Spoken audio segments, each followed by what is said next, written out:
Hi everyone.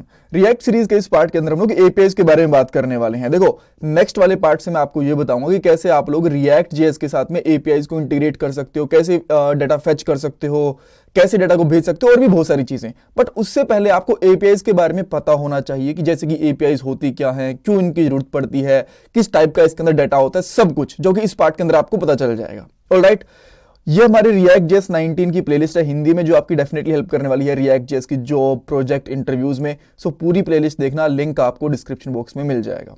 पहले question पे चलते हैं कि एपीआई है क्या। अगर इसकी फुल फॉर्म बताऊं तो इसकी फुल फॉर्म होती है एप्लीकेशन प्रोग्रामिंग इंटरफेस। नाम से आपको समझ में आ रहा होगा कि दो प्रोग्रामिंग लैंग्वेज के बीच में इंटरफेस का काम करता है। अब दो प्रोग्रामिंग लैंग्वेज कहां से आ गई, मैं आपको बताता हूं एक एक करके।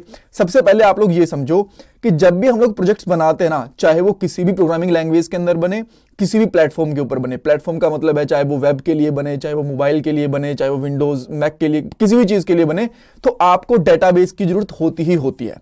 बट जावास्क्रिप्ट के साथ एक इश्यू ये है कि आप लोग इससे डायरेक्टली डेटाबेस को कनेक्ट नहीं कर सकते। अब जेएस की बात हो रही है, रिएक्ट की बात थोड़ी हो रही है। चाहे जेएस की बात हो, चाहे जेएस के किसी फ्रेमवर्क की बात हो, या फिर लाइब्रेरी की बात हो, जैसे कि एंगुलर है, रिएक्ट है, व्यू जेएस है, इनके साथ आप लोग डेटाबेस कनेक्ट नहीं कर सकते। इसका रीजन ये है कि जावास्क्रिप्ट एक क्लाइंट साइड स्क्रिप्टिंग लैंग्वेज है। ये आपके ब्राउजर के ऊपर आके रन होती है, और जो डेटाबेस होता है वो आपका सर्वर साइड पे होता है। तो इस चीज के लिए हमें क्या करना पड़ता है, दो प्रोग्रामिंग लैंग्वेज की जरूरत होती है जब भी आप लोग एक पूरा का पूरा अच्छा प्रोजेक्ट बनाओगे। तो एक प्रोग्रामिंग लैंग्वेज क्या करेगी, आपकी एपीआईज बनाएगी, डेटाबेस से डाटा फेच करेगी। ये प्रोग्रामिंग लैंग्वेज हो सकती है कोई भी, जैसे कि पीएचपी हो सकती है, जावा हो सकती है, आप नोड भी यूज कर सकते हो। आप ये बोलोगे कि ठीक है, नोड भी तो एक तरीके से इन्वायरमेंट है ना जावास्क्रिप्ट का, बट वो बैकएंड के अंदर रन होता है, सर्वर साइड के ऊपर रन होता है, ये आपको पता होना चाहिए। सो पीएचपी, जावा, नोड, पाइथन, ये सारी की सारी प्रोग्रामिंग लैंग्वेज सर्वर साइड के ऊपर रन होती हैं, इसलिए आप लोग उनसे डेटाबेस को कनेक्ट कर सकते हो और उन प्रोग्रामिंग लैंग्वेज के अंदर आपकी एपीआईज बनती हैं।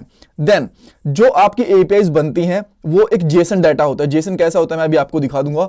उस डाटा को आप लोग एपीआईज बोलते हो, और वो आप लोग जावास्क्रिप्ट के अंदर या फिर जावास्क्रिप्ट की लाइब्रेरी फ्रेमवर्क जैसे कि एंगुलर, रिएक्ट वगैरह इन सब में कनेक्ट कर सकते हो। ठीक है, तो ये बेसिकली आपका एक बेसिक सा आइडिया होगा कि कैसे एपीआईज क्या होती हैं और कैसे काम करती हैं। अब नेक्स्ट क्वेश्चन ये आता है कि तो हम लोग दो प्रोग्रामिंग लैंग्वेज क्यों यूज कर रहे हैं। मान लो पीएचपी के अंदर एपीआईज बना रहे हो और फिर जावास्क्रिप्ट के अंदर या फिर रिएक्ट, एंगुलर के अंदर उसको कनेक्ट कर रहे हो। सो बेटर है कि आप लोग पीएचपी के अंदर ही पूरी वेबसाइट बना लो। वो इजी नहीं रहेगा। देखो, इजी तो रहेगा, बस उसके साथ ना आप लोग हर एक चीज नहीं कर सकते जो जावास्क्रिप्ट के साथ कर सकते हो। जैसे कि एक तो सिंगल पेज एप्लीकेशन नहीं बना सकते।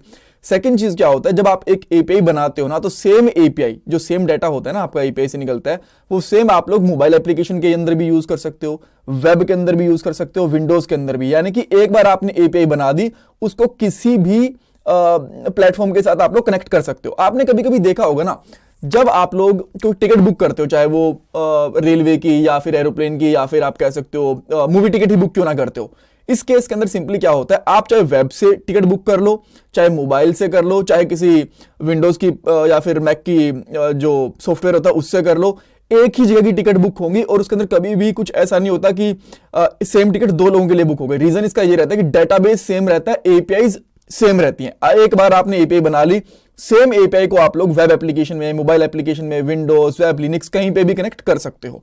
सो ये बेनिफिट होता है एपीआई बनाने का, राइट। तो इसीलिए हम लोग डायरेक्टली पीएचपी के अंदर, पाइथन के अंदर या फिर जावा के अंदर वेबसाइट ना बना के पहले एक एपीआई बनाते हैं, देन उसके साथ हम लोग जावास्क्रिप्ट की लाइब्रेरीज या फिर फ्रेमवर्क के साथ में कनेक्ट करके डाटा को डिस्प्ले करवाते हैं। सो आई होप यहां पे आपको आइडिया लग गया होगा कि एपीआईज क्या होती हैं, किस तरीके से काम करती हैं, डाटा दिखता कैसा है। देखो, एपीआई हमेशा जेसन डाटा को सपोर्ट करती है। कुछ इस तरीके का डाटा दिखेगा आपको, जो आपको यहां पे दिख रहा है, एक पूरा ऑब्जेक्ट सा दिखेगा। इस तरीके से ऑब्जेक्ट क्लोज हो रहा होगा, बंद हो रहा होगा, देन इसके अंदर एक की होगी और एक उसकी वैल्यू होगी, जो इस तरह का डाटा है। आने वाले टाइम के अंदर जब हम लोग एपीआईज के साथ काम करेंगे तो ऐसा डाटा आपको बहुत ज्यादा दिखने वाला है। पहले मैं आपको इंटरनेट से उठा के कोई भी एपीआई को कनेक्ट करके दिखा दूंगा, एंड देन ये भी बताऊंगा कि आप लोग अगर एक बार टेस्टिंग के लिए खुद की एपीआईज बनाना चाहते हो तो जेसन सर्वर के साथ कैसे बना सकते हो, कैसे उसको यूज कर सकते हो, सब कुछ आपको इस पार्ट के अंदर पता, इस सीरीज के अंदर पता चल जाएगा। Alright, so please like, subscribe, comment करना, इससे मुझे बहुत सपोर्ट मिलता है।